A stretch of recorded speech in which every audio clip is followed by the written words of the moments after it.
Welcome to this chapter overview from Aviation Human Factors, Theory, Research and Applications for Advanced Aviation Systems by Dr. Ziakkas and Pechlivanis, CRC Press. This presentation introduces Chapter 7, Human-Centered Design in Aviation. Why does this chapter matter? Because good design prevents the error before it can ever be made. The chapter examines human-centered design across 5 domains, from design principles and regulatory frameworks through displays, controls, and interaction design, to ergonomics and interface evaluation. Human-centered design does not fix problems after they emerge. It stops them being designed into the system in the first place. By the end of the chapter, you will be able to evaluate the design-induced error concept, apply the Proximity Compatibility Principle and ecological interface design, evaluate the crew alerting hierarchy and alert inhibition philosophy, compare the ergonomic and cognitive properties of the principal control types, apply hierarchical task analysis and SHERPA to a flight deck task, and appraise the certification challenges of AI-based attention systems.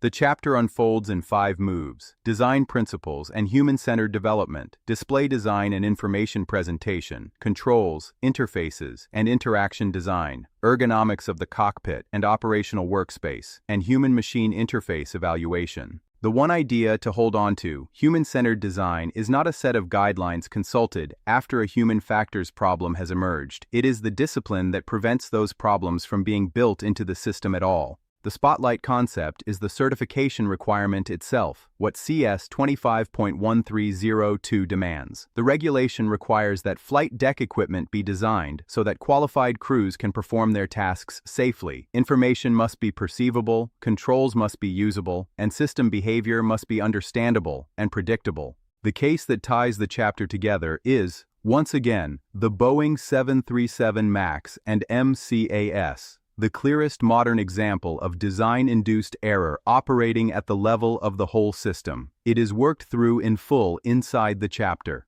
From theory to practice, 3 habits. When an error occurs repeatedly across different individuals, treat it as a design signal, not a training problem. Apply the alerting hierarchy question to any new display. Does the most urgent information command attention first? And before accepting any new interface, ask for the human factors evaluation evidence behind it. Task analysis, error prediction, and usability testing. That is Chapter 7, Human-Centered Design in Aviation. Good design prevents the error before it can ever be made. Read the full chapter in Aviation Human Factors, Ziakkas and Pechlivanis, CRC Press, 2026. Thank you for watching.